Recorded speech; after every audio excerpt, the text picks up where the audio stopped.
Hi, welcome back to Metal Rules TV, where the underground meets the playground. I'm Jeff Rappaport, and you, of course, are? I'm Bonnet. It's good to meet you. Nice to meet you.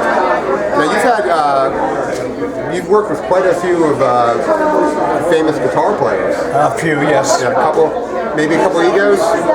Not really. Not the people you would expect had egos. No? One did, who shall remain in vain majesty. And nobody's surprised by that. No, he doesn't like donuts. No, he doesn't know. Yes. But anyway, he was a young man. He had his own little career going on, and he left the band because he was a great guitar player. Is a great guitar player, and a lot of blood under the bridge since then. But he became a little bit trippy and out there, and we went through some bad times. But now he's turned around, and all that bad blood's gone now. He's once again my friend. I'm glad to say. But we did have a bit of a, one of those things where he was a young man. He was 19 years old, and he could see that everybody loved him. And of course they still do. As far as the other guitar players, I've had no problems. You hear about Richie Blackmore being moody and all the rest of it. He's not like that at all. He's a very personable guy. He's a very much a person who chooses his own friends, has a small circle of friends. He's very shy when it comes to signing autographs to people. He thinks that's all a bit silly to him, And so if he seems standoffish, that is not what it is all about. He's just a little shy about it because he doesn't think he's worthy or something, So he's just one of those guys who I always, before gigs, we'd always talk together in the dressing room, and we got on very, very well. We always said, what should we do tonight as a joke? What should we do, but it's going to be fun, or something like that. Work some little thing out. So he still is one of the greatest guitar players. Oh yeah, ever. Do you like the stuff that he's doing now? I haven't heard it, so I couldn't comment on it. I mean, I'd like to say something about it, but I've never heard it because I just think of Richie, that great guitar player with that great feel, and I can't imagine him doing some Renaissance music. Right. I know he wanted to do that because at one time he said to me, "How about doing something like Jethro Tull?" Told me, he said, "Would you play bass while I play cello?" What? Are you serious? All right, if you say so. But he's a great player, and I hope that someday soon. I got his contact yesterday. In fact, I haven't been in touch with him for 30 years. So hopefully I'll be in touch with him again, and we'll see what happens. I think you guys should do something about it. That's just me. You can tell him that I said so. Maybe we'll make it happen. That is something I'm thinking about.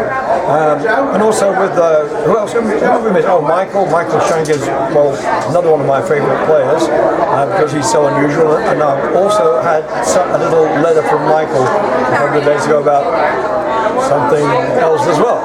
So it's all kind of happening. I don't know if it's because we're all dying or something and we're scared of missing out. Yeah. Let's get together for one last show. Before we die. Quick, get the guitars out. So oh my God.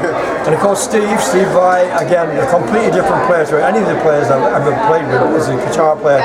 Very unusual, where most people would go straight ahead.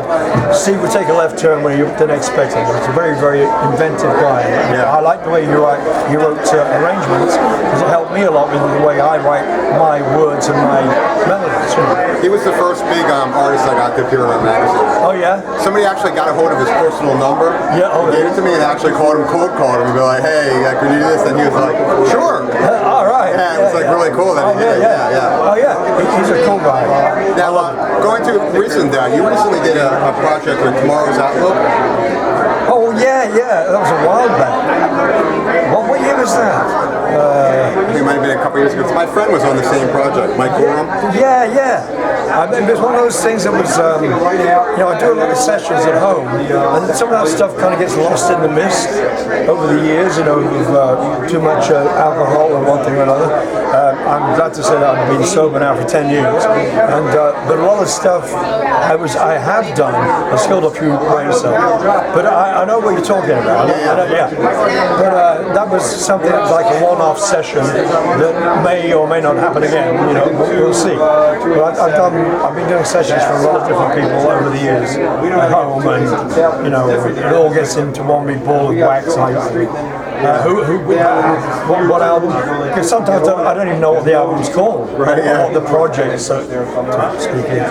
You know, so well, there you have that. Well, I know you got to get back to the table. My most important question for you is: are you honored to appear on Metal Rules TV and why? I am very honored because it's nice to be remembered and to be seen and for people to appreciate after all these years the things, you know, the songs I've done, the music I've made, and it's just amazes me. And now there's a new generation of people, fans. I signed an autograph for a little kid yesterday who was 9. And it's like the weirdest feeling ever. And the music is still alive, and this is the real music. We're not lip syncing. Yeah. We ain't playing to tracks. This is the real thing, and that's what a lot of kids say to me. You know, we love whomever may be current right now. They say, but you're the real thing. Yeah. You know, and which is something that people like you keep it alive. You know, by speaking to me right now, it keeps that real rock and roll alive, which I hope never does die. Yeah. So thank you. No problem. The last thing was just anything you'd like to plug or promote? What do I say? Anything you'd like to plug or promote? Well, I have a new band now. The band is called a very unusual name, Bonnet, which is. Where'd you come up with that name? I don't know. I think it was my mum and dad. I'm not sure. But anyway, it's a new band. I have a girl bass player who's with me right now, Bethany Heavenstone. She's sitting down there. The other guys are at home, so I can't introduce you to them. But I've got a new guitar player and a new drummer, and we're going out there. We've written a whole bunch of new songs. And we'll also be doing some of the older, you know, Alcatrazz, Rainbow, possibly Imperatori, and obviously some Michael Schenker stuff, and the stuff I did with Steve by Alcatrazz music as well. So, but the new stuff is in a similar vein, but we'll be doing some acoustic rock stuff as well. Not Peter, Paul and Mary acoustic. I mean acoustic, hard rock. Yeah, with you giving it that throaty. Giving it the bollocks, Yeah. as we say. You want to sing us out? That's it. Good night. That was it. Thank you, my friend.